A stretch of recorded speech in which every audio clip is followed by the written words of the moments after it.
सो इसने सबसे पहले अपने खाला के बेटे अबू बकर को कॉल की और उसको अपनी सारी बात बताई। वो इसका कज़न होने के साथ साथ इसका बचपन का बहुत अच्छा दोस्त भी था।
वाइन के घर वापस आने के बाद उसने उससे बात करने की कोशिश की तो उसने बात सुनने से इनकार कर दिया।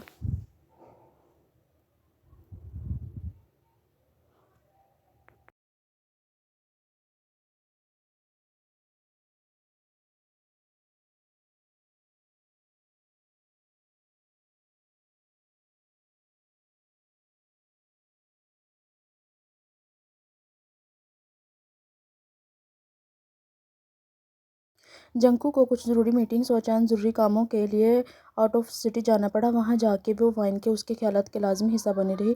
वो वहाँ भी उसको मनाने का तरीका ढूंढता रहा। जब जंकू घर वापस आया तो उसके ताया की फैमिली उम्रा से वापस आ चुके थे, इसलिए घर में बहुत रौनक लगी थी।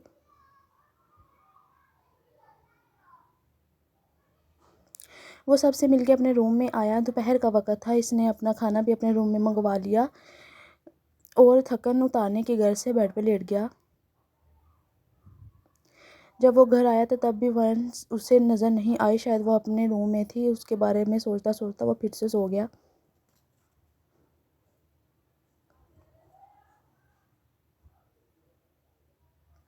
बहुत अजीब सा हाल था। कभी उसको नींद नहीं आती थी और कभी वो फ़ौरन से सो जाता था। वो शाम को उठा तो फ्रेश होकर रूम से बाहर आया।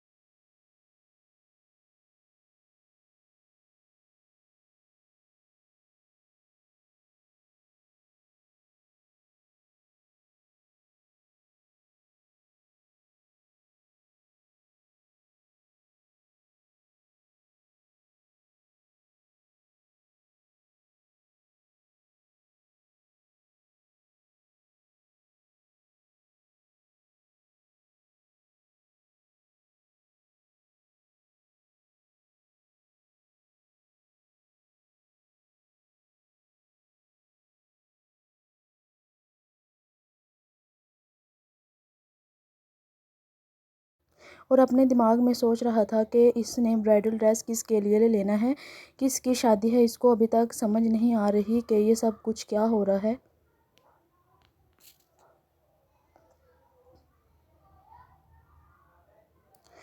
अम्मी, अरे बेटा, तुम्हें नहीं पता वाइन और अबू बकर का निकाह है अगले हफ्ते। लो, यहाँ सब की तैयारियाँ अरूज पे हैं और तुम्हें पता ही नहीं है।